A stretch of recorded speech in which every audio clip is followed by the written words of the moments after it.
ठाणे महानगरपालिकेच्या शाळांच्या संबंधामधली लक्षवेधी आहे अध्यक्ष महोदय.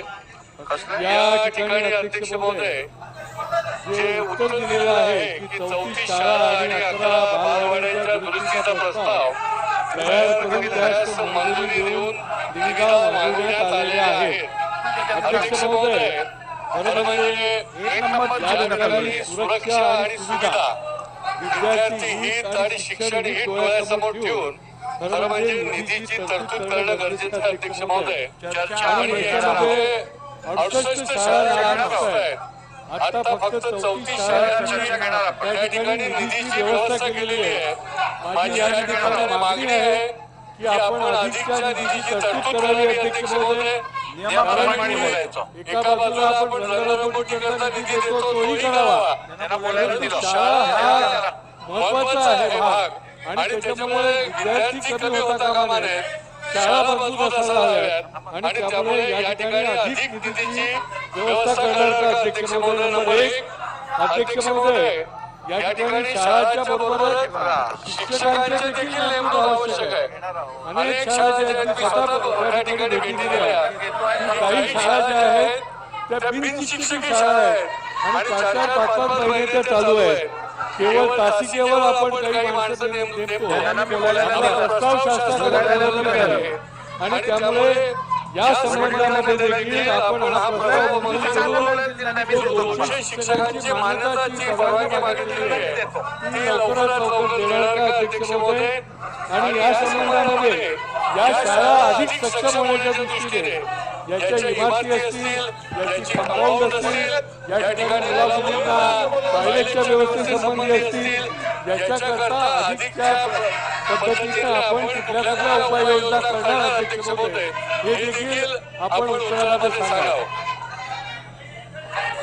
अध्यक्ष महोदय, ठाणे महानगरपालिकेमध्ये एकूण 94 महानगरपालिका या शाळांमध्ये या शाळा आणि 64 बालवाड्या आहेत आणि याच्यामध्ये विद्यार्थ्यांची संख्या 34,723 एवढी आहे. मला इथे सन्माननीय सदस्यांना सांगितलं पाहिजे की 2019-20 ला 2,92,28,531 रुपये या दुरुस्तीवर खर्च करण्यात आलेला आहे.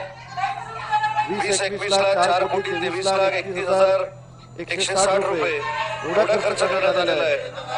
21-22 ला 6,33,58,211 रुपये खर्च करण्यात आलेला आहे. 22-23 ला 6,70,88,367 रुपये एवढा खर्च करण्यात आलेला आहे. आणि त्याच्यानंतर एक वर्तमानपत्रामध्ये बातमी आली, त्याच्यानंतर त्या दुरुस्तीसाठी जवळजवळ 16,97,00,155 रुपये त्याच्यामध्ये प्लास्टर असेल, रंगरंगोटी असेल, बांधकाम असेल, हे बांधकाम 12 महिन्यामध्ये पूर्ण करण्याचं टेंडर आहे आणि ते देखील काम वर्षभरामध्ये पूर्ण होईल. 70% काम त्याचं पूर्ण झालंय. या शाळा ज्या आहेत त्या 20 ते 30 वर्षाच्या पूर्वीच्या आहेत आणि म्हणून 68 शाळांचं स्ट्रक्चरल ऑडिट देखील करण्याचा निर्णय हा महानगरपालिकेने घेतलेला आहे. अधिकचा पैसा दुरुस्तीसाठी लागला तरी देखील महानगरपालिका द्यायला तयार आहे. आणि शिक्षकांच्या बाबतीमध्ये जो आपण या ठिकाणी मुद्दा मांडला त्याच्यामध्ये सरकार म्हणून महानगरपालिकेच्या आयुक्तांना आजच सूचना करेल, ज्या ठिकाणी शिक्षण त्या ठिकाणी असेल ती भरती सुरू करण्यात यावी. तुम्ही 11 वाजता या महत्वाचं म्हणता, किती वाजता दिली संधी, किती वेळा दिली? चला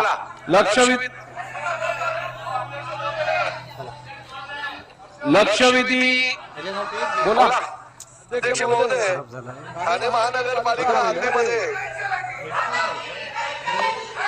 अनेक शाळा असून या शाळा 40 ते 50 वर्षापूर्वीच्या सुद्धा शाळा या महापालिका हद्दीमध्ये ही वस्तुस्थिती आहे की अनेक शाळांचे प्लास्टर निघालेले आहेत, शाळा गळत आहेत, वॉशरूमची सुविधा या विद्यार्थ्यांना नाहीये. 40 ते 50 वर्षापूर्वीच्या शाळा असताना सुद्धा शाळांची ही दुरावस्था होत असेल तर हे दुर्दैव आहे. अध्यक्ष महोदय, माननीय मंत्री महोदयांनी या ठिकाणी उत्तर दिलंय, सकारात्मक उत्तर दिलंय, परंतु सकारात्मक उत्तर देत असताना तिशी वस्तुस्थिती अध्यक्ष महोदय, आज महापालिका एवढ्या मोठ्या स्तरावर जाते, मुख्यमंत्र्यांच्या ठाण्यामधून या पूर्ण राज्यामध्ये ठाणे महापालिका परिचित असताना मुख्यमंत्र्यांच्या ठाण्यामध्ये जर अशी शाळांची दुरावस्था होत असेल तर ती दुर्दैव आहे अध्यक्ष महोदय. मी या ठिकाणी आपल्याला सभागृहाच्या माध्यमातून एकच गोष्ट सांगू इच्छितो की अनेक शाळांमध्ये विद्यार्थी आणि विद्यार्थ्यांची पालकांची अशी मागणी आहे की सीबीएसई च्या शाळा सुरू कराव्या. ठाणे महापालिकेमध्ये काही शाळा 3 शाळा सीबीएसईच्या धर्तीवर सुरूही करण्यात आल्या आणि त्या शाळांना खूप प्रतिसाद सुद्धा मिळत आहे अध्यक्ष महोदय. या सर्व शाळांचं सर्वकष धोरण ठरवून राज्य शासनाच्या वतीनं त्यांना भरघोस निधी देऊन सीबीएसई शाळा राज्य शासन चालू करणार का? अध्यक्ष महोदय, मी सुरुवातीला सांगितले की या महानगरपालिकेच्या 194 शाळा ज्या आहेत त्याच्यामध्ये 130 ज्या शाळा आहेत आणि 64 ज्या बालवाडी आहेत, त्याच्यामध्ये मराठी शाळा 83 आहेत, हिंदी शाळा 9 आहेत आणि इंग्रजी शाळा 9 आहेत. सन्माननीय सदस्य प्रताप सरनाईक साहेबांनी जी सूचना या ठिकाणी मांडली, जो प्रश्न या ठिकाणी विचारला सीबीएसई शाळेच्या बाबतीमध्ये, ठाण्याच्या महानगरपालिकेमध्ये अशा पद्धतीची जर आवश्यकता असेल तर त्याचा एक रिव्ह्यू घेतला जाईल आणि आवश्यकता बसल्यास त्या देखील शाळा सुरू केल्या जातील. धन्यवाद अध्यक्ष महोदय. अध्यक्ष महोदय, एजुकेशन एक बहुत ही अहम मुद्दा है. मैं समझता हूँ मुमरा के अंदर अध्यक्ष महोदय, मुमरा कौसा में MM वैली स्कूल की एक इमारत है जिसमें 12 स्कूल चल रहे हैं और वहाँ हजारों बच्चे पढ़ते हैं. वहाँ पीने का पानी का बंदोबस्त ही नहीं है अध्यक्ष महोदय. और अगर टॉयलेट है तो टॉयलेट में दरवाजा ही नहीं है अध्यक्ष महोदय. कैसे कोई बैठ सकता है? फर्श गंदा पड़ा है अध्यक्ष महोदय. उर्दू मीडियम के 5 हाई स्कूल जिसमें 4 स्कूल प्राइमरी सेक्शन की जगह चल रहे हैं. प्राइमरी सेक्शन में बच्चों के बैठने की कोई जगह ही नहीं है. मेरा निवेदन है अध्यक्ष महोदय कि तुरंत इसका मुमरा में जितने स्कूल है इसका सबका सर्वे करेंगे कि आप सर्वे करके जितनी भी चीजें उसमें कम है उसको पूरा करेगा और मुमरा में सीबीएसई स्कूल चालू करेंगे क्या? दूसरा अध्यक्ष महोदय, मुमरा में 5 से 6 किलोमीटर की लंबाई के रोड पे सिर्फ 2 स्कूल है 5-6 किलोमीटर के अंदर में और वहाँ बच्चे 4-5 किलोमीटर से आते हैं. गरीब बच्चे हैं और वो इतनी दूर होने के वजह स्कूल छोड़ रहे हैं. वहाँ जहाँ स्कूल नहीं है नए स्कूल खोले जाए. अध्यक्ष महोदय, भिवंडी निजामपुर महापालिका के अंदर मनपा की पीली स्कूल की इमारत 54 साल पहले बनाई गई थी जो बिल्कुल जर्जर हो चुकी है, जिसकी वजह से बिल्डिंग कभी भी गिर सकती है. 5 स्कूल चलते हैं उसके अंदर. बिल्डिंग की हालत बहुत ही खस्ता है और स्कूल बंद पड़े हैं अध्यक्ष महोदय. जल्द से जल्द इसको बनवाने का काम करेंगे क्या? एजुकेशन मिनिस्टर ने कहा था मैं सर्वे करके बताऊंगा, अभी तक कुछ हुआ नहीं है. जल्द से जल्द नई इमारत बना करके उस स्कूल को चालू करेंगे क्या? नई इमारत बनाएंगे क्या और कितने दिनों में बनाएंगे? ये अध्यक्ष मैं मंत्री महोदय से सुनना चाहता हूँ. सन्माननीय अध्यक्ष महोदय, ठाणे शाळेच्या बाबतीतला मुंबऱ्याचा जो विषय आहे त्या संदर्भात देखील आजच सकाळी सन्माननीय सदस्य प्रताप सरनाईक साहेबांनी काही गोष्टी निदर्शनाला आणून दिलेल्या आहेत. त्याच्यामध्ये पूर्वीच्या शाळांची जी कामं चालू आहेत त्याच्यामध्ये 3 शाळा ह्या मुंबऱ्यातल्या आहेत आणि आजच सकाळी जी सन्माननीय सदस्यांनी मागणी केली त्याच्यामध्ये मुंबऱ्यातल्या 6 शाळा आहेत आणि अजूनही शाळांना जर निधी उपलब्ध करून द्यावा लागला तर ती देण्याची सरकारची भूमिका आहे, महानगरपालिकेची भूमिका आहे. आणि सीबीएसईच्या बाबतीतला जो मुद्दा आहे जिथं आवश्यकता असेल त्या ठिकाणी सीबीएसई स्कूल देखील सुरू करण्यात येईल. आशिष राज. अध्यक्ष महोदय, सन्माननीय मंत्री महोदयांचा मी धन्यवाद व्यक्त करतो की आपण सकारात्मक उत्तर या ठिकाणी देत आहे.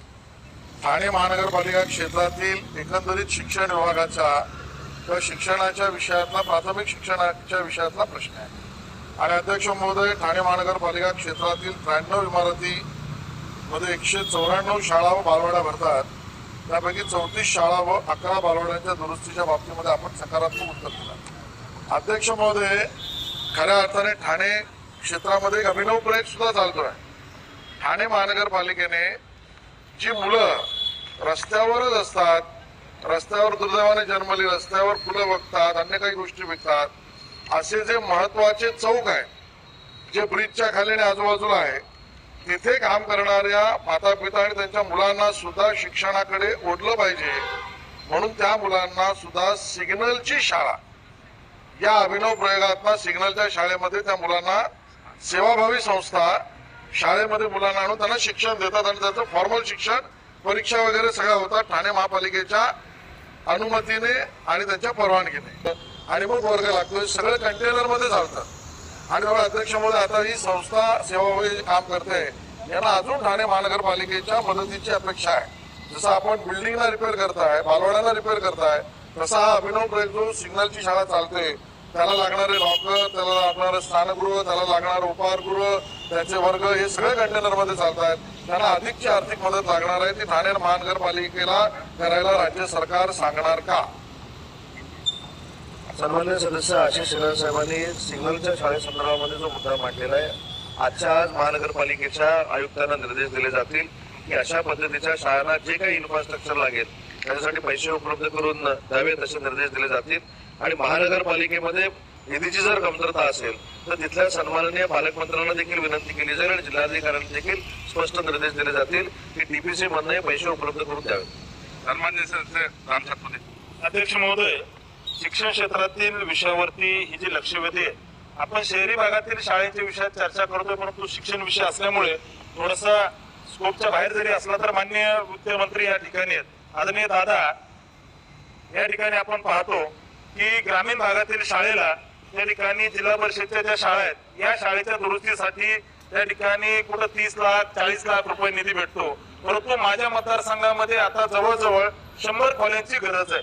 अतिशय त्या ठिकाणी या शाळेची दुर्दशा. जिल्हा परिषद शाळेमध्ये शेतकऱ्यांचे सामान्यांची लेकरं शिकतात, परंतु त्या ठिकाणी शाळा खोल्याच्या बाबतीतली दुर्दशा किंवा एकंदरीत त्या ठिकाणी शौचालय असतील किंवा बेसिक स्ट्रक्चर जे आहे, आपण सीबीएसई आणि इंटरनॅशनल स्कूलिंगच्या बाबतीतला चर्चा या सभागृहामध्ये करतोय, परंतु ग्रामीण भागातील शेतकऱ्यांची मुलं ज्या जिल्हा परिषद शाळेमध्ये शिकतात त्या शाळेची अतिशय दयनीय अवस्था आहे.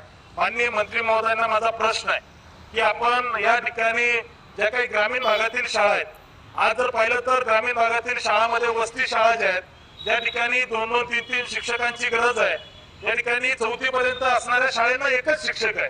त्यामुळे माझा मंत्री महोदयांना स्पेसिफिक प्रश्न असा आहे की आपण शहरी भागातील शाळांचा विचार करतोय, परंतु ग्रामीण भागामध्ये असणाऱ्या जिल्हा परिषद शाळा ज्या आहेत त्या शाळांसाठी शाळा खोल्यांची आपण डीपीडीसी मधून मला आता किती खोल्या भेटल्या तर कुठेतरी 5 खोल्या 10 खोल्या अशा पद्धतीने आमदारांना भेटल्या, परंतु आज माझ्या तालुक्यामध्ये 100 खोल्यांची त्या ठिकाणी आवश्यकता आहे शाळा खोल्यांची. तर एखादी घटना घडते आणि शासन कुठेतरी खडबडून जागा होतं, तर मंत्री महोदयांना माझा स्पेसिफिक प्रश्न आहे की ग्रामीण भागातील असणाऱ्या जिल्हा परिषद शाळांसाठी आपण काहीतरी येत्या काळामध्ये शाळा खोली बांधण्यासाठी तरतूद करणार का, आणि जी रिक्त पद आहे शिक्षकाची ती आपण येत्या काळामध्ये भरणार का? अध्यक्ष महोदय, लक्षवेधी ही महानगरपालिका ठाण्यापुरती मर्यादित आहे, तरी देखील सन्माननीय सदस्यांच्या भावनांचा विचार करता सन्माननीय ग्रामविकास मंत्र्यांना ही विनंती केली जाईल. शेवटचा प्रश्न. अध्यक्ष महोदय, पहले तो मैं सरकार का धन्यवाद करूंगा कि शिक्षण मंत्री की जगह पे यूडी मिनिस्टर इसका उत्तर दे रहे. ये एक दुर्मात्मक पॉलिसी प्रश्न मेरा है. लोकल बॉडीज पे यूडी का नियंत्रण होता है, लेकिन local bodies budget allocation education को करती नहीं. मैं उदाहरण दूंगा आपको भिवंडी का. भिवंडी के अंदर पिछले 5 साल में कोई कैपिटल एक्सपेंडिचर स्कूल पे नहीं हो रहा. 47 में से 27 स्कूल डिलाइबिलिटेड हो गई. उसके बाद 3 स्कूल को तोड़ दिया गया, बच्चे बाहर है. मैंने ये सारे मुद्दे लेके सन्माननीय मुख्यमंत्री, सन्माननीय उप मुख्यमंत्री देवेंद्र फडणवीस से मुलाकात. देवेंद्र जी ने मुझे कहा, और मैं उनका मतलब उनको शुक्रिया अदा करूंगा कि तुम रिपेयर का प्रस्ताव बनाओ. रिपेयर का प्रस्ताव 30 करोड़ का कलेक्टर के माध्यम से सन्माननीय मुख्यमंत्री जी के पास गया. अभी सन्माननीय मंत्री महोदय जी ने कहा कि जहां पर महानगर पालिका के अंदर निधि की कमतरता है तो हम डीपीडीसी के माध्यम से उसको मदद करने की कोशिश करेंगे. निकष ही नहीं है डीपीडीसी. मैंने डीपीडीसी का माध्यम हो, माइनॉरिटी डिपार्टमेंट हो, यूडी डिपार्टमेंट हो, सब जगह से मदद मांगी कि भिवंडी के अंदर स्कूल्स की रिपेयर होनी चाहिए. 28,000 बच्चों का भविष्य अंधेरे में है, लेकिन आज तक इसका कोई उत्तर नहीं मिला. मेरा प्रश्न स्पेसिफिक है, क्या यूडी एजुकेशन डिपार्टमेंट को मॉनिटर करेगी? क्या लोकल बॉडीज एजुकेशन के नाम पर खर्चा नहीं कर रही, स्पेशली डी क्लास? आज इतनी खराब हालत है कि स्कूल टूटी हुई है, बच्चियां बाहर है. यूडी को स्पेसिफिक पॉलिसी बनाना चाहिए. बजट कैसा बनाया जाए, एजुकेशन के लिए कितना खर्च किया जाए लोकल बॉडी में, यूडी को उसका निष्कर्ष मतलब उसके नियम बनाना चाहिए। यूडी सिर्फ लैंड रेगुलेशन का काम करती है, शिक्षा के ऊपर यूडी के जितने भी सेक्रेटरीज है उनका लक्ष्य नहीं है। ये एक पॉलिसी क्वेश्चन है आपसे सम्मान्य मंत्री महोदय जी, बहुत ही सेंसिटिव प्रश्न है। भिवंडी के विषय में मैं एजुकेशन मिनिस्टर के पास जाता हूँ, 2 बार उन्होंने मुझे वादा किया मैं भिवंडी में आता हूँ, वो आए नहीं क्योंकि उनके पास उत्तर नहीं है, वो कोई निर्देश हमारे आयुक्त को नहीं दे पाते। यूडी को आप देखिए, मैंने 10 साल मुंबई महानगर पालिका में काम किया है, आप लोकल बॉडीज का हाथ पकड़ने का काम कीजिए, उनको सिखाइए। प्रश्न मेरा पॉलिसी का है। दूसरा एक प्रश्न है कि मुंबई में ही पटेल प्राइमरी स्कूल के अंदर मिड डे मील का वीडियो मैंने सम्मानीय आयुक्त महोदय को दिया, इतनी खराब क्वालिटी का है। मैं उम्मीद करता हूं कि मिड डे मील में अभी बहुत इंप्रूवमेंट आया है। मुंब्रा के अंदर मिड डे मील के अंदर बहुत अवस्था खराब है। मंत्री महोदय जी मेरे पॉलिसी डिसीजन और इसके बारे में सविस्तर उत्तर देंगे तो बहुत अच्छा होगा। Thank you. सन्माननीय मंत्री महोदय. अध्यक्ष महोदय, सन्मान्य सदस्यांनी जी भिवंडीपुरती मागणी केलेली आहे. मला त्यांच्या मार्फत महानगरपालिकेतल्या मुलांच्या पालकांना देखील आश्वस्त करायचं आहे की ठाण्यापुरता जरी मर्यादित विषय असला तरी प्रत्येक महानगरपालिकेच्या म्हणजे अवर्ग महानगरपालिका असेल, ब असेल, क असेल, ड असेल, या सगळ्या महानगरपालिकेच्या आयुक्तांना या संपूर्ण शाळांचा रिव्ह्यू घेण्याचे आदेश तातडीने शासनामार्फत दिले जातील. त्याच्यामध्ये प्रायोरिटी ठरवण्यात येईल. कुठच्या शाळेची दुरुस्ती तातडीने करायची, कुठच्या शाळेची दुरुस्ती तातडीने करायची नाही, ही प्रायोरिटी लावली जाईल आणि प्रायोरिटीमध्ये ज्याची दुरुस्ती तातडीने करायची आहे त्या तातडीने करण्याच्या सूचना देखील महानगरपालिकेच्या आयुक्तांना नगर विकास खात्याकडे दिल्या जातील.